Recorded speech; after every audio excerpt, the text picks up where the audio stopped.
Hi, everyone. Thanks so much for joining us for another episode of Find Your Fairy Tale.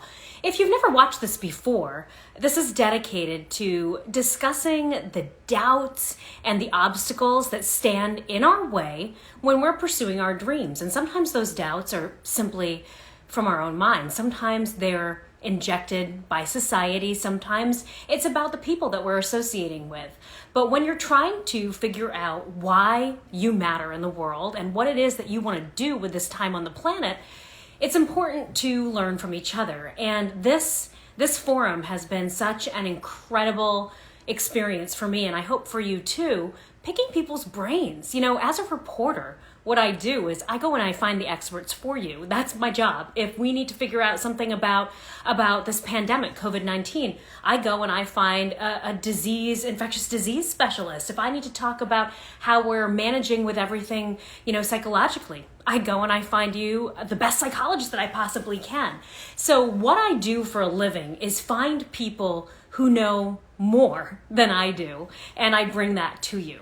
And that's kind of what I've been trying to do with Find Your Fairy Tale. It's basically the whole notion that we're in this together. And if you think that you're waking up in the morning wondering if your life is enough, if you are enough, guess what? We are all right there with you. We're all wondering that. And if you're looking at somebody else and you're thinking, wow, they've got it all together, well, I can tell you that the journey has been just as rough and just as interesting and just as tumultuous for anybody. There's certainly a theme, I think, in some of the conversations that we've had with everybody, and that's that failure has been some of the best lessons. The other major lesson that we've had is that you have to tune out everybody else and what it is that you think you're supposed to do and listen to that gut instinct. But you can't go with that gut instinct without a plan. Everybody that I've talked to has said, you know what, something was nagging, something was building, something was telling them they needed to go after their dream in a big way. But they didn't just cut the cord. They didn't just shift gears. They didn't suddenly take the plunge. They took a step back and they planned. They planned for it. So as we continue to talk to our guests, we've talked to everybody from creatives and artists to entrepreneurs to businessmen and women to those who are publishing books, people who are painting, cancer survivors. And the one thing that everybody has in common is that you have to be willing to be vulnerable and put yourself out there and be able to take a risk and to say, you know what? I think I have a new idea. I think that I can do something a little bit differently. So tonight's guest is going to be Matt Goldberg of NBC News, and he's going to be joining us shortly. He's the Vice President of Content Strategy for NBC-owned stations. So what does that mean? What that means is that he is responsible with his team for coming up with the content that you see on the news, on these stations. But not just that, he's also responsible for figuring out a new and different and fresh way of delivering it, because obviously things have changed. I mean, I don't know about you, but I grew up with the 6 o'clock news and the 6:30 the news for national news, and that's where I got my information. Now you get it everywhere, all the time. So we have to figure out how, as news reporters, to give you news everywhere, all the time, but from the same trusted sources that you've come to know and you've come to turn to, especially when news is so important. I mean, my gosh, we're facing an election around the corner. So where is it that you're getting your news? Are you getting it here on social media? Are you getting it on traditional television? A little bit of mixture of both. Matt will be able to speak to that. The question is, where is Matt? So, like I said, he is... He's a big executive at NBC, but I have a question about whether he is trying to log on via his phone or computer. And Morgan, who we call my fairy godmother, there he is. He's sending a request. Hey, I was just going to send Morgan, my fairy godmother, to help you log in. Matt Goldberg, were you just letting me talk? You were letting me ramble. Now. And 3, 2, 1. Is he here? Is he here? Hey, how are you? How you doing? I'm doing great. Thank you so much for carving out some time. Absolutely. So, yeah, I almost got worried because I was rambling and talking, but you were just letting me talk myself into a hole, weren't you? I just let you go. You've got the TV skill, so you can vamp. Do you know? I don't know if you know this. So Matt, guys, for anyone who's tuning in, my husband has worked with and for Matt, and some of my best friends in the business have worked in your newsroom. I have not gotten to work in one of your newsrooms, but I've certainly seen what you've done in terms of leading a team and kind of cultivating change, and especially where you are now. That's the whole idea because look at what we're doing. We're in the middle of a That's right. pandemic, and here we are going live. I'm sitting against a bookcase in my house. When I started, it certainly wasn't even the most, I don't know, clunky of technology we had, but we were in the big old live trucks with the big mass, and we had to park the whole thing, and sometimes satellite trucks. And look at where we are now. Big, big changes for sure. Yeah. So that is essentially where you are now, is helping TV news navigate into the digital world. Let's tell everybody what your role is for NBC right now and why you were drawn to it. Sure. So I am the VP of Content Strategy for the NBC owned stations, and that's just a fancy way of saying that really for the last 3 years, I have been working on building a new news product. And the whole idea is to really kind of change the game. And the new product's called NBC LX. It can be consumed on LX.com. It's available over the air. It's available on cable.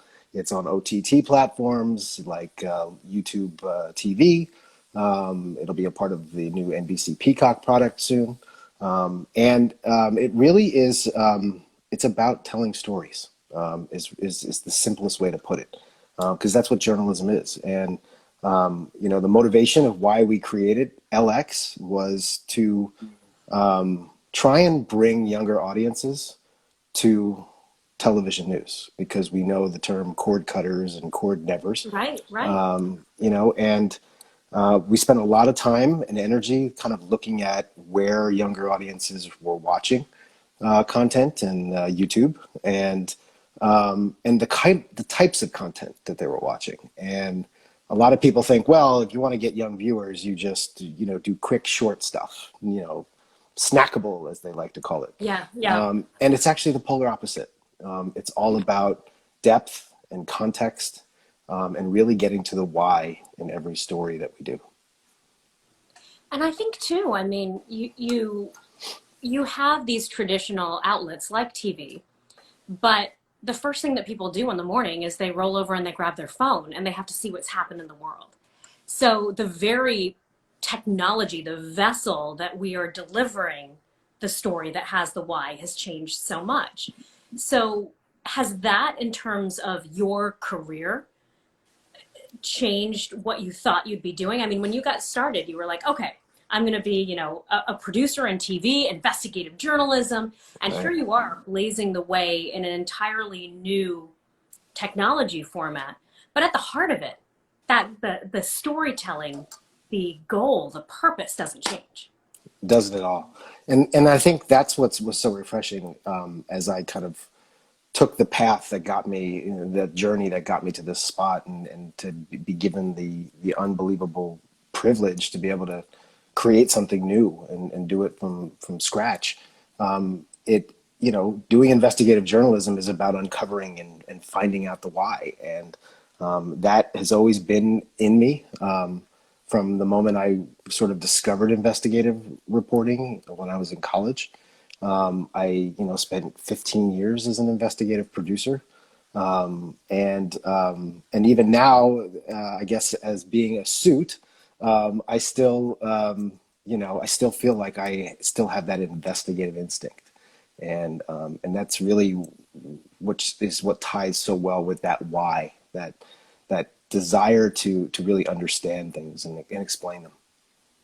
Yeah, I'm just smiling because a suit is just so funny because you think about like the boots on the ground that is where most people in journalism start. There's like there's the business side of things, and then there's the I knocked on the doors, I got chased off the lawns, I stuck the hidden camera somewhere, and then all of a sudden these worlds combine, and here you are. But did you always know that you wanted to be a journalist, or did you stumble on that in college as well? Totally stumbled on it. I Yeah, me went to too. college to do TV, but I wanted to work more on like a show like Saturday Night Live, Yeah, and more of a technical kind of job. And in college, I wanted to take an internship. I did an internship at Conan O'Brien, so I was going down that path. And fun. then my Yeah, my second year of college, I wanted to take an internship. I was going to Arizona State in Tempe, and got an internship at a local TV station. And they kind of just said, "Well, what do you want to do as far as working in the newsroom?" And I said, I don't know, sports, production. And I yeah. met this investigative reporter, a guy named Chris Heinbaugh. And I just completely fell in love with, all of the tactics that go into uncovering and researching and using hidden cameras and documenting things, but mostly in kind of uncovering and then exposing problems, and making life better. That really was the motivator. So in terms of finding your fairy tale, really for you, it's truth. It's telling the truth. It's finding the truth. That's And whether exactly you're it. doing it as a suit, as you said, or you're doing it as a boot on the ground, as I said, a suit or a boot, then you're keeping true to your original intention. What's your advice for people to find that within themselves? Because there's a lot of conflicting advice out there. There was the book, I think, do what you love and the money will follow. And that's kind Hmm. of a leap of faith. But the point being that if you are following your passion, you're going to be able to survive financially. And then there's the complete opposite school of thought that says, you know what? Find a job that pays the bills and just do your passion on the side. If Right. someone's juggling those things at whatever age or point they may be, what's your advice? Because it sounds like your job is professionally your fairy tale, but also personally, it aligns with your morals and your ethics and what you want to spend your time doing. Yeah, I mean, I think that you've got to stay true to yourself, and you've got to trust yourself. And I think, look, there's always going to be that challenge of we have to pay bills and we have to survive. But I think if you don't lose sight of what your goal is professionally, say it's being a reporter, say it's being a producer, say it's being a musician. I mean, talk about a career that's hard to make a living in. You might have to do other work, but if you can continue to channel your passion into what you believe in, and finding opportunity, and accepting when it doesn't pan out, but continuing to stay that course, and to keep trying to open doors and find opportunity, it will pay off. It will pay off. I mean, I had no desire to be a suit. I kind of molded into that. I spent years doing investigative journalism. I could have easily just done that the rest of my career. But I suddenly found that passion for journalism kind of conflicting with an observation that our industry was not evolving. And Mm. and so I kind of shifted that passion into, well, how can I do something to help it evolve? And first I moved into news management. I became a managing editor and then an assistant news director. Talk about very traditional news management jobs. Yeah. But when the opportunity came up to get involved in kind of the evolution, I jumped at it, and was patient to when that opportunity was right to be able to apply that passion that way. It's interesting because a lot of the conversations that we have here on this interview series is what happens when your definition of happily ever after changes. At a different age, maybe your lifestyle changes. You have a family now. Whatever it is that changes your outlook, then your fairy tale has to change. But you're in the unique position where even as you've personally grown and evolved, the industry that you're in has changed and evolved, maybe even faster. So it's like Yeah. there's these two tracks, right? There's these trajectories, and then boom, here you are. So where do you see us going from here when we have forums like this where we can chat with each other and we can be more accessible. And in many ways, this pandemic was a total disruptor. I mean, it said Yep. that we can work from anywhere and we can give you content from anywhere. And these celebrities who are untouchable are suddenly giving piano concerts from their living room. It was as bad as this is. If you look for the silver linings, we find this new connectivity in this digital world. So that's going to be really interesting for you in terms of what you're trying to do with NBC. Yeah, I mean, look, now more than ever, content is being consumed everywhere. And it is the best time ever to be a journalist and to be a content creator and to be a storyteller. And with technology making it so easy, I mean, think about when you and I started in the business, and I'm older than you, Yeah. but we were shooting on videotape, and Yeah. Oh, yeah. um, and now you can shoot a story on your iPhone, edit it on your iPhone, Hmm. and upload it And go in live from seconds your and go iPhone. live. Exactly. And Yeah. so, and add graphics and everything else. And that is amazing. And I think as difficult as the pandemic is on all of our work lives and our personal lives, it's also really, I think, in a lot of ways, forced our industry to jump off of a cliff and to Hmm. evolve as an industry. I mean, when you're going live from your living room into other people's living rooms, it takes that formality away from the Yeah. formal newscast, and it allows people to connect more with you. And I think, even when we return back to a normal life, I think our industry is going to take a lot of these learnings, and they're going to stay in sort of the idea that you don't have to be behind the desk, you don't have to wear a tie. I mean, if we asked anybody who's not in our business, what does a newscast look like? They're going to sit down and they could literally sketch out a Here we go. rundown. Da, da, da, da, da, da, da, da. Yeah, Yeah, right there. and Yeah. and Hmm. and they could sketch out the That's funny, rundown and the Bob. Yes, formula. Sorboni. Yeah. Hmm. So and that's the thing. We have to get away from, and I think our industry is going that way, from formula, and Yeah. really, and in some ways, it's almost getting back to basics. I mean, look at one of the most successful news programs around is 60 Minutes. It's all about storytelling, Right. and that really is, I think, what is so rewarding. And I think that's the direction our industry is going. Yeah, and even if you think about it, sure, it has that formal intro in the beginning with, the reporters sitting in that dark room, but it's intimate, right? It's not cold, it's not stoic. It's you feel like they're sitting in that spotlight talking just to you, and then they open up the world with the story that they have.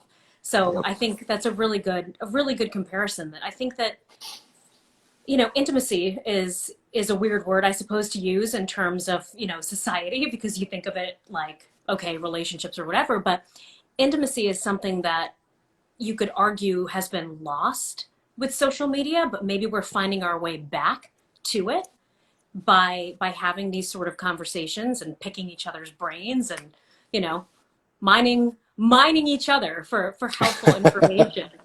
And being vulnerable too, saying when we've stumbled. That's the big thing. This all started, Matt, because I was like, all right, I'm turning 40. I'm gonna share some really funny things that I've written, because I would write since I was a kid. Since I was 9 years old, I would write little notes to myself on my birthday, and I was like, I'll share these with people. They'll think they're so funny. They were so sad, Matt. They were all, they were looking back like, you did not achieve this, you are not going to be that. And I was like, why am I so mean to myself? Somebody looking at me from the outside in would have no idea how hard I am on myself. Me looking at myself from the outside in was shocked at how Right. hard I was on myself. So that's what got me thinking, if we start talking to each other about how mean we are to ourselves, but the things that we learned along the way, maybe we can prevent that dragon from standing in our way. So are there any moments in your life where you were too hard on yourself, where you can look back and you say, the only thing that got in my way was me? Yeah, I mean, I think I do that all the time. I think we all do it. Human nature, right? Yeah, I mean, I think, I think back to telling stories and how I would watch a story and it was never good enough. Mm. I think I always wondered, like, what did I miss? What did I not get in there? I think about attempts to try to get certain jobs and failing, not getting the job. I've never been fired, knock on wood. Um, but um, but I think, I think we we as humans have to endure challenge, and challenge makes you stronger. And I think it's learning from failure. If you don't have failure, then you can't grow. You can't, you know, you can't, if you don't take risk and fail, you're not going to really learn anything. You're just going to sort of stay static. And that is so true for what I'm doing now. I mean, everything we do at NBCLX is about taking risk. We do experimental programming. I mean, we do drag news. We do ASMR the news, where you whisper the news.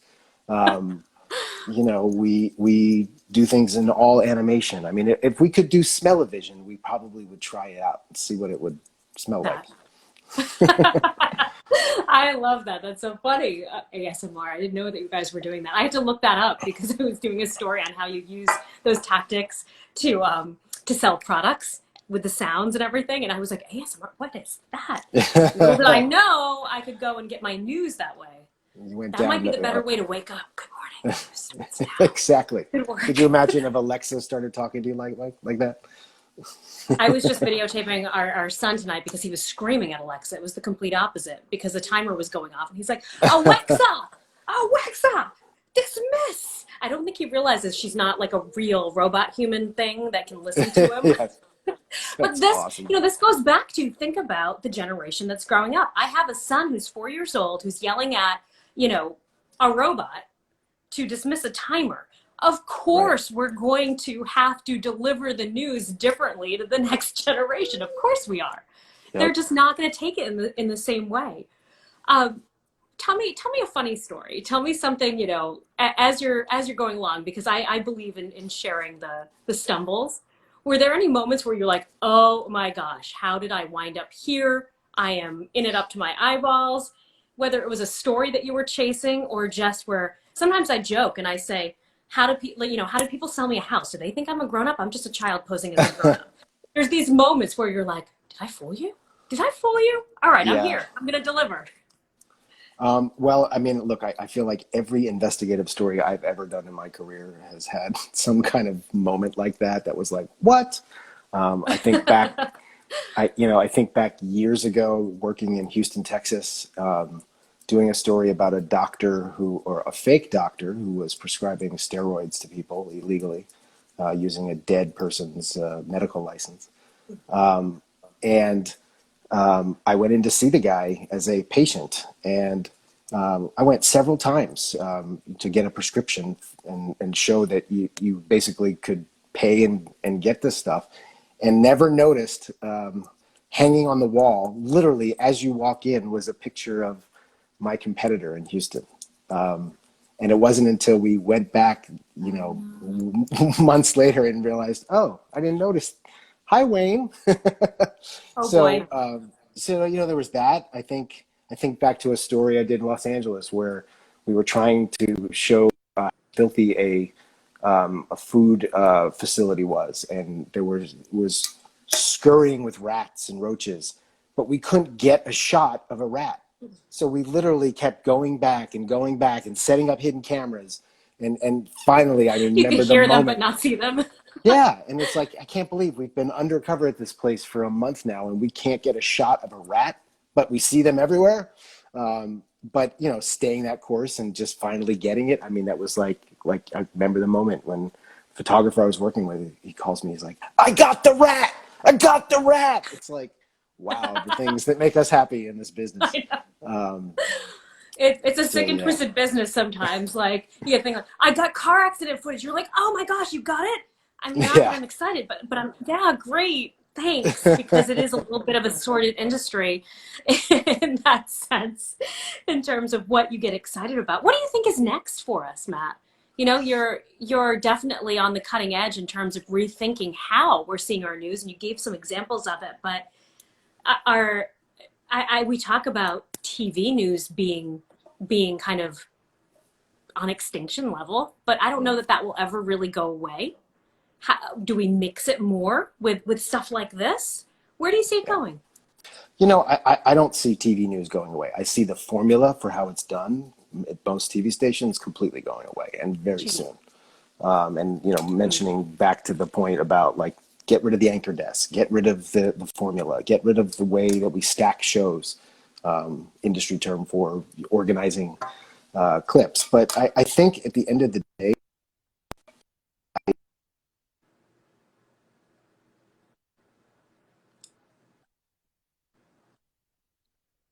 consume us on the phone. If you want to consume,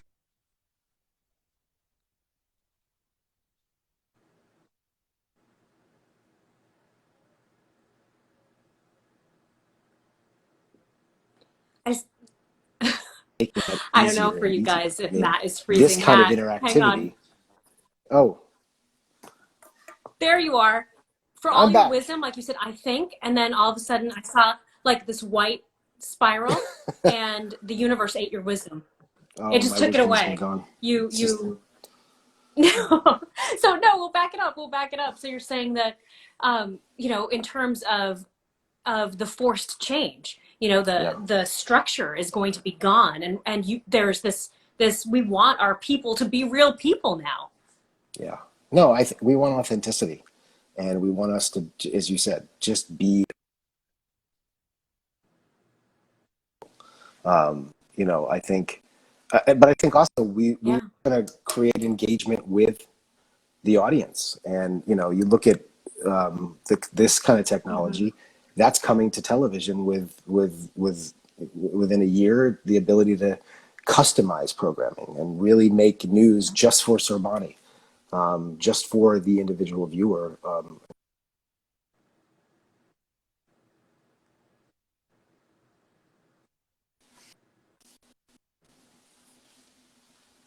Did you lose me again? Matt, I know that you know what this is. We're kind of losing a little bit. As some of our viewers are saying, is anyone else losing him? But you know what? I know that there are some important town hall events happening in a couple minutes here, so Yes. people can kind of shift gears and think election and learn and be engaged and do their civic duty. So we can wrap things up right now, but anytime that you're doing something new and amazing and awesome over at NBC, let me know. Let's get you back here. Let's brainstorm some more, because this is what it's all about. Anybody who has an idea and wonders, what am I going to do in a changing environment with new technology? You ride with it. You roll with it. You trailblaze, Yeah. No, and And now I, here I you are, think of that course, right? Now you're back. Yay. And now you're not. now I'm gone again. I did. You turned into a robot, then you froze. Now you're here. See, technology is wonderful, isn't it? It is. It's funny though, but even that, I think our like patience and understanding for the technological glitches. Everybody's doing their Zoom calls. We're talking to our family who lives far away like this. It's like, oh, hold on, white circle, you'll be back. It's such an amazing way to just connect. Like I'll wait. If you digitize a little bit, we'll wait for you to come back from Robot Land. So yeah, I mean, hey, I ask everybody this, and it might put you on the spot. Do you have a favorite fairy tale from childhood? Um, Do you have one that resonated with you? I like so many of them. It's hard to choose one. I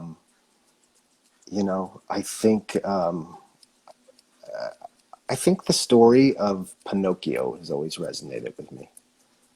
Because the truth. You're Exactly. you're a yeah, you're a soldier for the truth. So there you go. I'm That makes perfect totally, sense. yeah.